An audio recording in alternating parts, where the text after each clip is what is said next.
Author's Acknowledgements.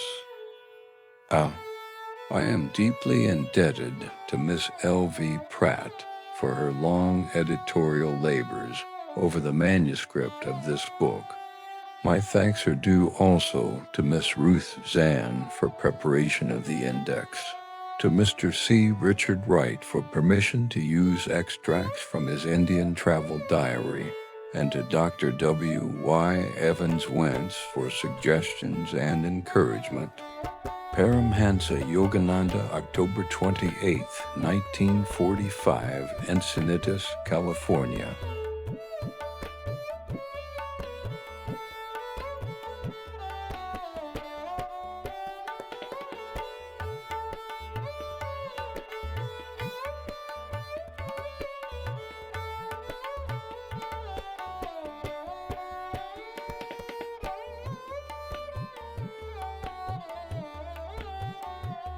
Chapter 1. My Parents and Early Life.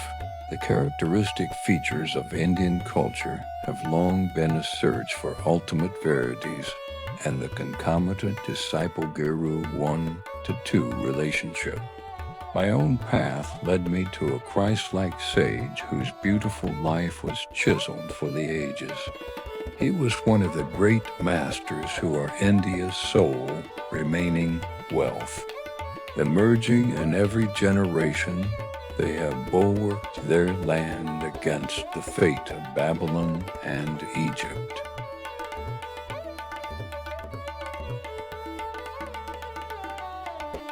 I find my earliest memories covering the anachronistic features of a previous incarnation. Clear recollections came to me of a distant life, a yogi 1-to-3 amidst the Himalayan snows.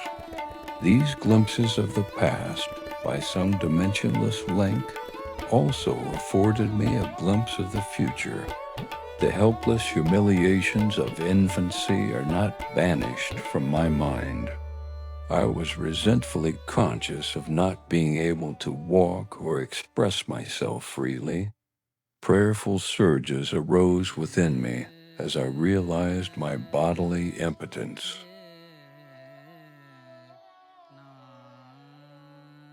My strong emotional life took silent form as words in many languages.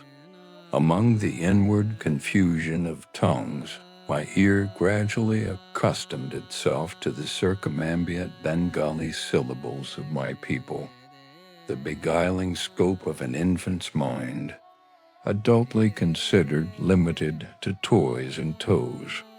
Psychological ferment in my unresponsive body brought me to many obstinate crying spells. I recall the general family bewilderment at my distress. Happier memories, too, crowd in on me. My mother's caresses and my first attempts at lisping phrase and toddling step. These early triumphs, usually forgotten quickly, are yet a natural basis of self-confidence. My far-reaching memories are not unique. Many yogis are known to have retained their self-consciousness without interruption by the dramatic transition to and from life and death. If man be solely a body, its loss indeed places the final period to identity.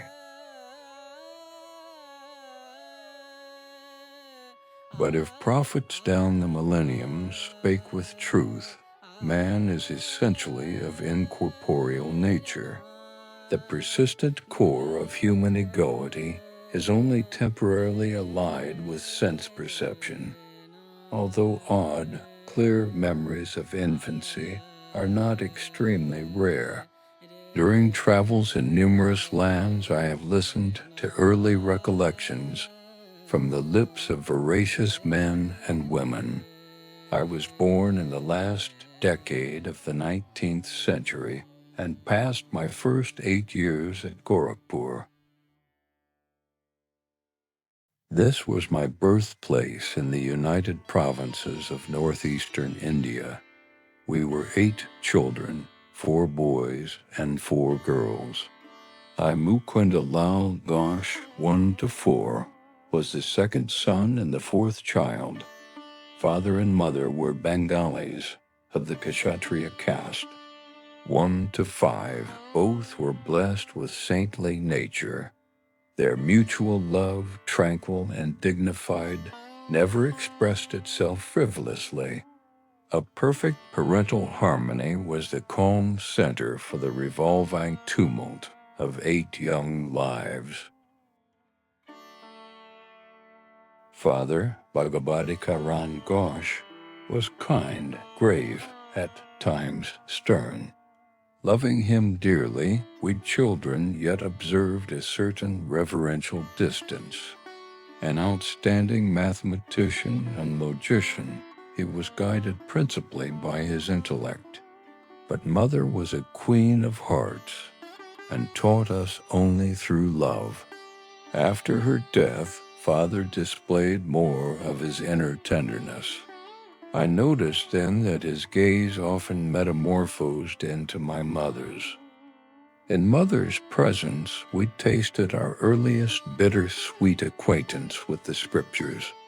Tales from the Mahabharata and Ramayana 1 to 6 were resourcefully summoned to meet the exigencies of discipline. Instruction and chastisement went hand in hand. A daily gesture of respect to father was given by mother's dressing us carefully in the afternoons to welcome him home from the office. His position was similar to that of a vice president in the Bengal-Nagpur Railway, one of India's large companies. His work involved traveling, and our family lived in several cities during my childhood. Mother held an open hand toward the needy.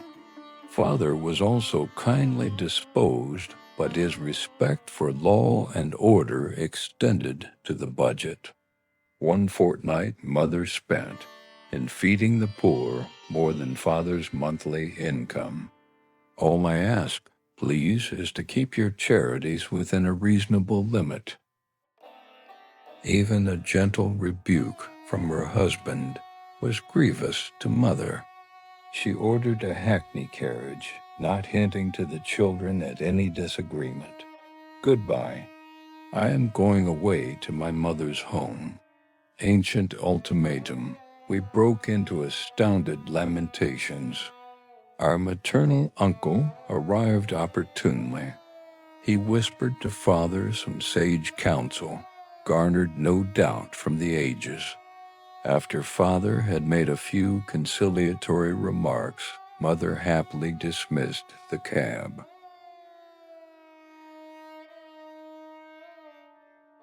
Thus ended the only trouble I ever noticed between my parents. But I recall a characteristic discussion. Please give me 10 rupees for a hapless woman who has just arrived at the house. Mother's smile had its own persuasion. Why 10 rupees? 1 is enough. Father added a justification. When my father and grandparents died suddenly, I had my first taste of poverty. My only breakfast before walking miles to my school was a small banana.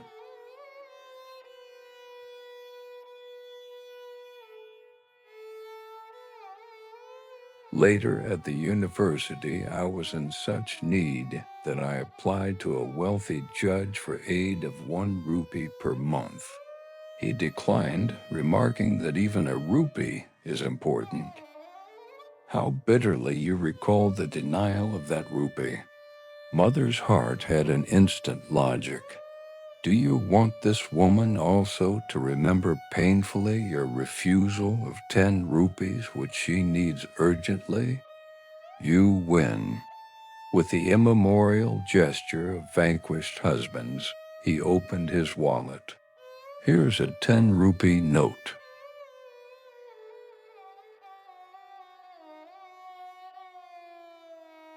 Give it to her with my good will. Father tended to first say no to any new proposal. His attitude toward the strange woman who so readily enlisted Mother's sympathy was an example of his customary caution. Aversion to instant acceptance, typical of the French mind in the West, is really only honoring the principle of due reflection. I always found Father reasonable and evenly balanced in his judgments. If I could bolster up my numerous requests with one or two good arguments, he invariably put the coveted goal within my reach, whether it were a vacation trip or a new motorcycle.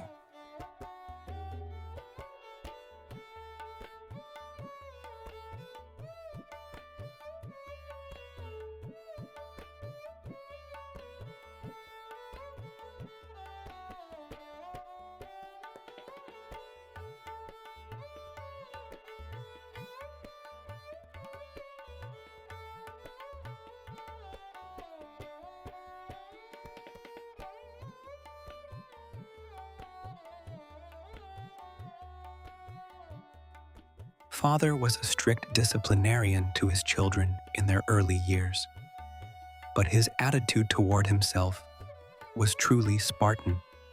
He never visited the theater, for instance, but sought his recreation in various spiritual practices and in reading the Bhagavad Gita. Wondrous 7. Shunning all luxuries, he would cling to one old pair of shoes until they were useless. His sons bought automobiles after they came into popular use, but Father was always content with the trolley car for his daily ride to the office.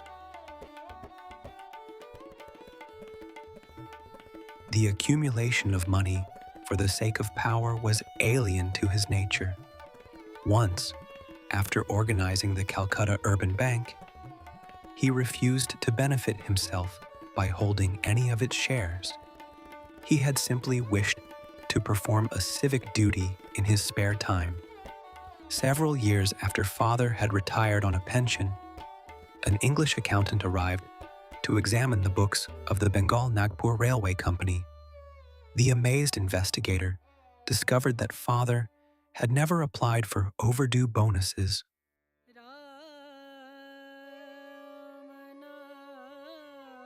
He did the work of 3 men, the accountant told the company. He has rupees 125,000, about 41 to 150, owing to him as back compensation. The officials presented Father with a check for this amount. He thought so little about it that he overlooked any mention to the family. Much later, he was questioned by my youngest brother Bishnu, who noticed the large deposit on a bank statement. "Why be elated by material profit?" Father replied. The one who pursues a goal of even-mindedness is neither jubilant with gain nor depressed by loss. He knows that man arrives penniless in this world and departs without a single rupee. Early in their married life, my parents became disciples of a great master, Lahiri Mahasaya of Benares. This contact strengthened Father's naturally ascetical temperament.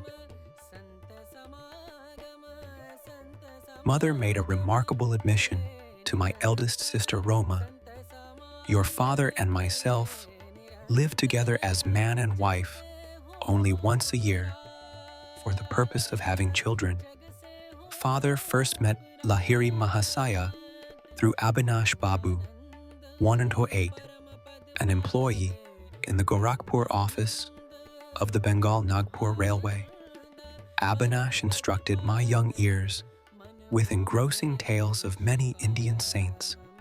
He invariably concluded with a tribute to the superior glories of his own guru. "Did you ever hear of the extraordinary circumstances under which your father became a disciple of Lahiri Mahasaya? It was on a lazy summer afternoon, as Abhinash and I sat together in the compound of my home, that he put this intriguing question. I shook my head with a smile of anticipation. Years ago, before you were born, I asked my superior officer, your father, to give me a week's leave from my Gorakhpur duties in order to visit my guru in Benares. Your father ridiculed my plan. Are you going to become a religious fanatic? He inquired. Concentrate on your office work if you want to forge ahead. Sadly, walking home along a woodland path that day, I met your father in a palanquin. He dismissed his servants and conveyance and fell into step beside me. Seeking to console me, he pointed out the advantages of striving for worldly success, but I heard him listlessly.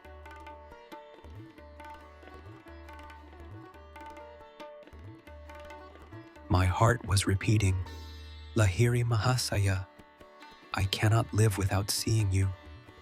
Our path took us to the edge of a tranquil field, where the rays of the late afternoon sun were still crowning the tall ripple of the wild grass. We paused in admiration. There in the field, only a few yards from us, the form of my great guru suddenly appeared. Wanda 9. Bhagavati, you are too hard on your employee. His voice was resonant in our astounded ears. He vanished as mysteriously as he had come.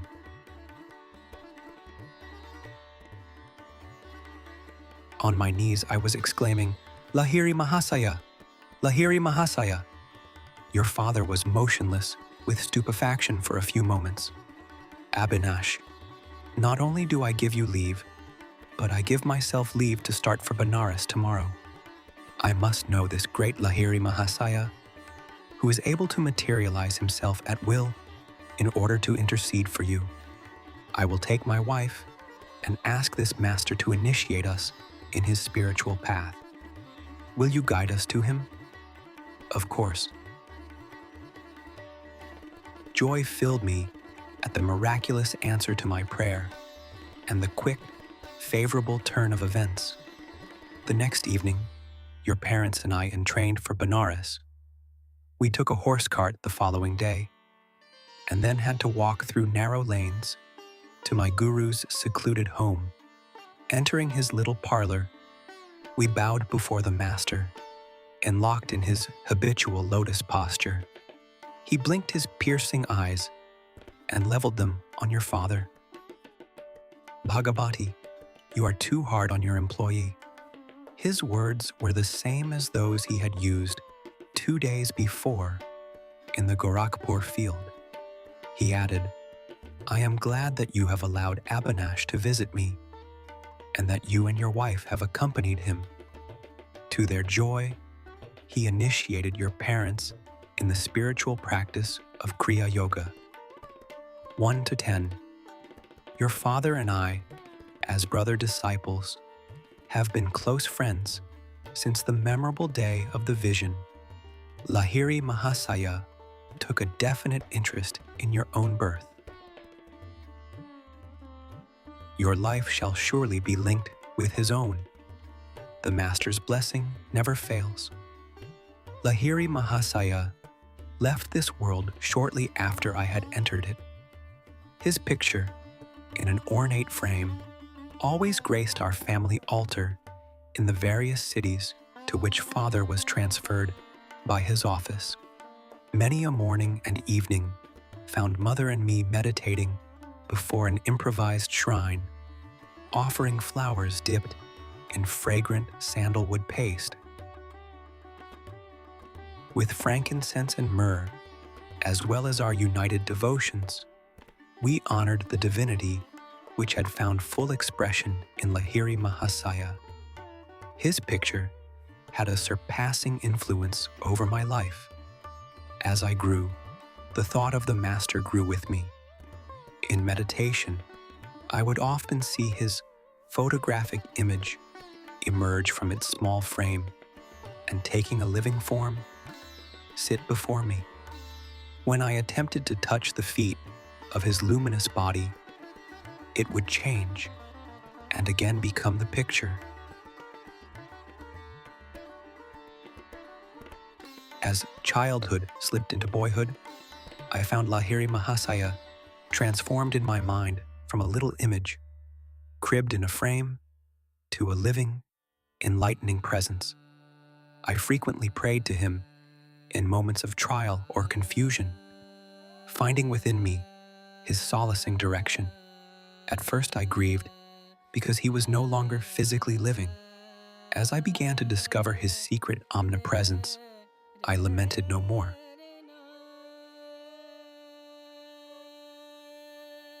He had often written to those of his disciples who were over-anxious to see him, "Why come to view my bones and flesh when I am ever within range of your kutastha, spiritual sight?"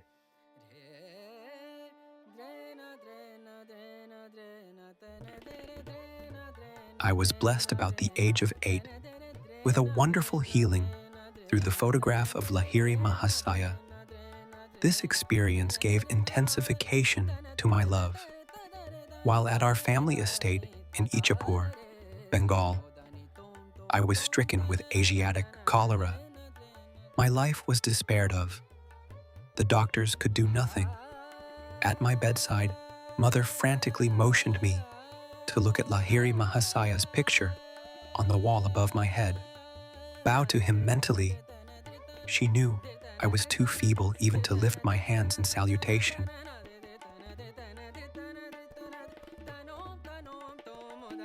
If you really show your devotion and inwardly kneel before him, your life will be spared.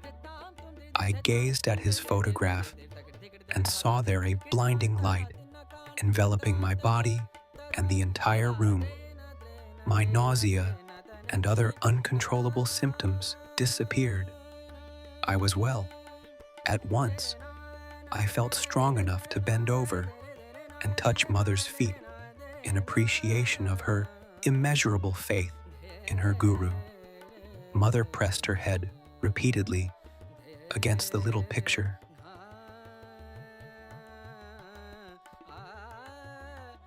O omnipresent Master, I thank thee that thy light hath healed my son. I realized that she too had witnessed the luminous blaze through which I had instantly recovered from a usually fatal disease. One of my most precious possessions is that same photograph. Given to Father by Lahiri Mahasaya himself, it carries a holy vibration. The picture had a miraculous origin. I heard the story from Father's brother disciple, Kali Kumar Roy.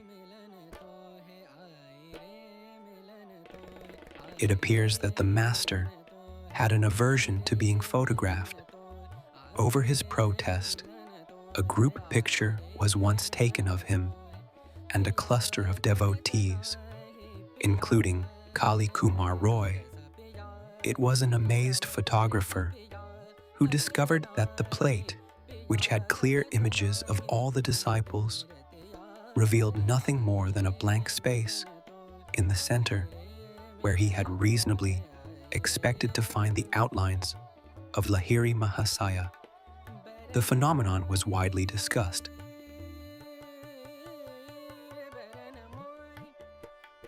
A certain student and expert photographer, Gangadhar Babu, boasted that the fugitive figure would not escape him. The next morning, as the guru sat in lotus posture on a wooden bench with a screen behind him, Gangadhar Babu arrived with his equipment. Taking every precaution for success, he greedily exposed 12 plates. On each one, he soon found the imprint of the wooden bench and screen. But once again, the Master's form was missing.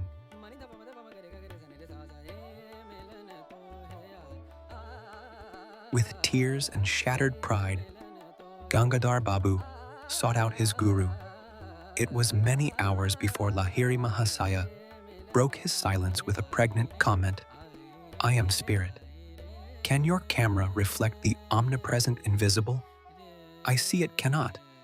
But, holy sir, I lovingly desire a picture of the bodily temple where alone, to my narrow vision, that spirit appears fully to dwell. Come then, tomorrow morning. I will pose for you.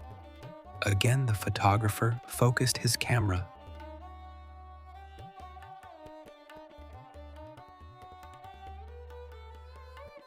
This time the sacred figure, not cloaked with mysterious imperceptibility, was sharp on the plate.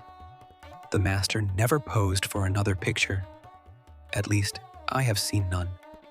The photograph is reproduced in this book. Lahiri Mahasaya's fair features of a universal cast hardly suggest to what race he belonged. His intense joy of God communion is slightly revealed in a somewhat enigmatic smile. His eyes, half open to denote a nominal direction on the outer world, are half closed also.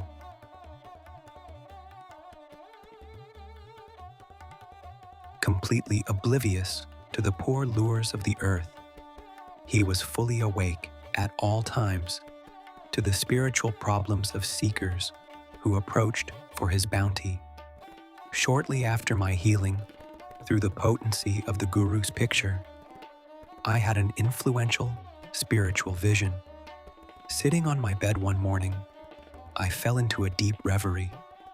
What is behind the darkness of closed eyes? This probing thought came powerfully into my mind. An immense flash of light at once manifested to my inward gaze. Divine shapes of saints, sitting in meditation posture in mountain caves, formed like miniature cinema pictures on the large screen of radiance within my forehead. Who are you? I spoke aloud. We are the Himalayan yogis. The celestial response is difficult to describe. My heart was thrilled. Ah, I longed to go to the Himalayas and become like you. The vision vanished, but the silvery beams expanded in ever-widening circles to infinity. What is this wondrous glow? I am Iswara.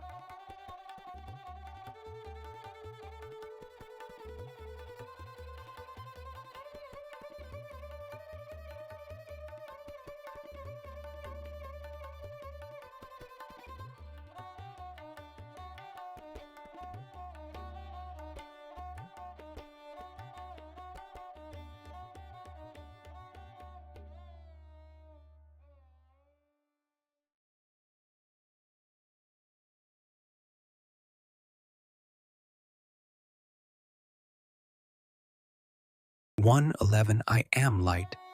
The voice was as murmuring clouds. I want to be one with thee. Out of the slow dwindling of my divine ecstasy, I salvaged a permanent legacy of inspiration to seek God. He is eternal, ever new joy. This memory persisted long after the day of rapture. Another early recollection is outstanding, and literally so, for I bear the scar to this day. My elder sister Uma and I were seated in the early morning under a neem tree in our Gorakhpur compound. She was helping me with a Bengali primer. What time I could spare my gaze from the nearby parrots eating ripe margosa fruit. Uma complained of a boil on her leg and fetched a jar of ointment. I smeared a bit of the salve on my forearm. Why do you use medicine on a healthy arm? Well, sis, I feel I am going to have a boil tomorrow. I am testing your ointment on the spot where the boil will appear. You little liar. Sis, don't call me a liar until you see what happens in the morning. Indignation filled me. Uma was unimpressed and thrice repeated her taunt. An adamant resolution sounded in my voice as I made slow reply. By the power of will in me, I say that tomorrow I shall have a fairly large boil in this exact place on my arm, and your boil shall swell to twice its present size. Morning found me with a stalwart boil on the indicated spot. The dimensions of Uma's boil had doubled. With a shriek, my sister rushed to mother. Mukunda has become a necromancer. Gravely, mother instructed me never to use the power of words for doing harm. I have always remembered her counsel and followed it. My boil was surgically treated. A noticeable scar left by the doctor's incision is present today. On my right forearm is a constant reminder of the power in man's sheer word. Those simple and apparently harmless phrases to Uma, spoken with deep concentration, had possessed sufficient hidden force to explode like bombs and produce definite, though injurious, effects. I understood later that the explosive vibratory power in speech could be wisely directed to free one's life from difficulties and thus operate without scar or rebuke. 1/12.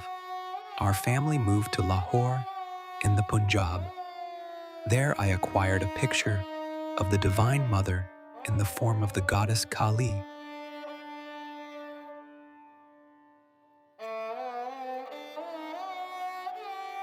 One, 13.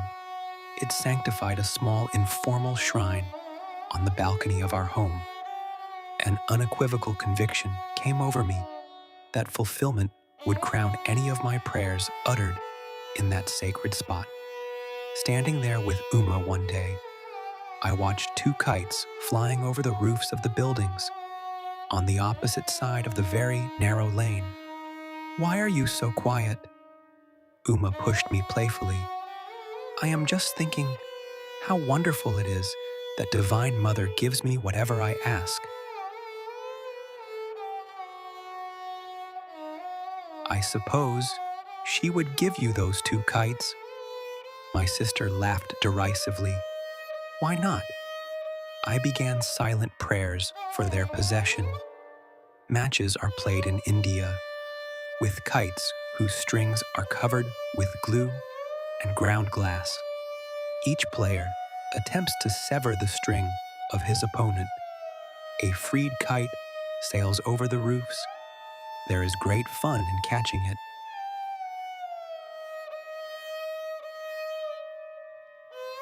Inasmuch as Uma and I were on the balcony, it seemed impossible that any loosed kite could come into our hands. Its string would naturally dangle over the roofs. The players across the lane began their match. One string was cut. Immediately, the kite floated in my direction.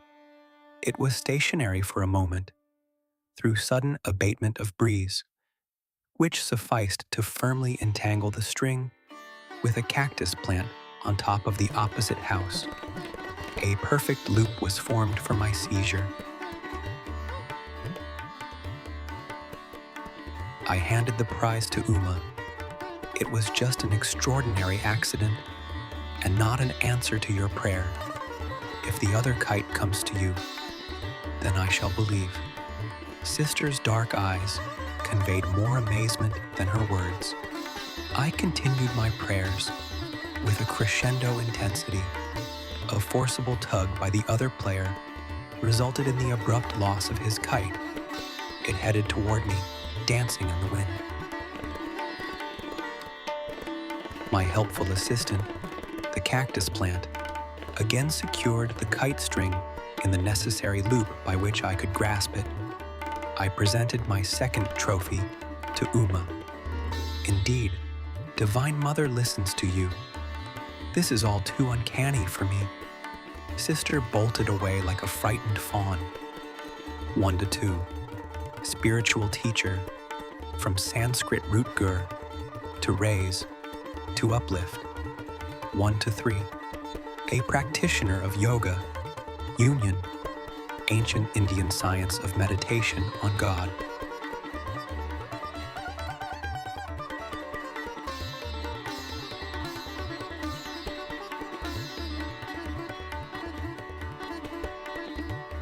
One to 4.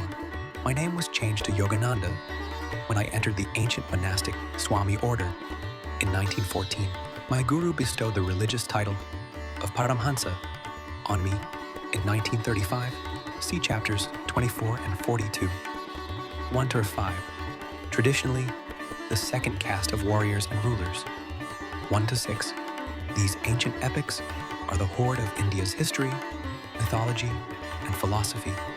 And every man's library volume, Ramayana and Mahabharata, is a condensation in English verse by Romesh Dutt, New York, E.P. Dutton. 1 to 7. This noble Sanskrit poem, which occurs as part of the Mahabharata epic, is the Hindu Bible. The most poetical English translation is Edwin Arnold's The Song Celestial, Philadelphia, David McKay, 75 cents. One of the best translations with detailed commentary is Sri Aurobindo's Message of the Gita, Jupiter Press, 16 Semudas Saint, Madras, India, $3.50. 1 to 8. Babu, Mr. is placed in Bengali names at the end. 1 to 9. The phenomenal powers possessed by great masters are explained in Chapter 30, The Law of Miracles. 1 to 10. A yogic technique whereby the sensory tumult is stilled, permitting man to achieve an ever-increasing identity with cosmic consciousness. See Chapter 26. 1 to 11. A Sanskrit name for God as ruler of the universe, from the root is to rule. There are 108 names for God in the Hindu scriptures, each one carrying a different shade of philosophical meaning. 1 to 12. The infinite potencies of sound derive from the creative word, Ahom, the cosmic vibratory power behind all atomic energies. Any word spoken with clear realization and deep concentration has a materializing value. Loud or silent repetition of inspiring words has been found effective in Kuiism and similar systems of psychotherapy. The secret lies in the stepping up of the mind's vibratory rate. The poet Tennyson has left us, in his memoirs, an account of his repetitious device for passing beyond the conscious mind into superconsciousness, a kind of waking trance. This, for lack of a better word, I have frequently had, quite up from boyhood, when I have been all alone, Tennyson wrote. This has come upon me through repeating my own name to myself silently, till all at once, as it were out of the intensity of the consciousness of individuality, individuality itself seemed to dissolve and fade away into boundless being. And this not a confused state, but the clearest, the surest of the surest, utterly beyond words, where death was an almost laughable impossibility. The loss of personality, if so it were, seeming no extinction, but the only true life.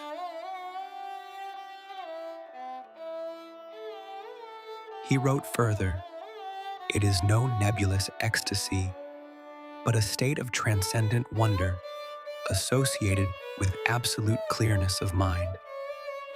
1 to 13. Kali is a symbol of God in the aspect of eternal Mother Nature.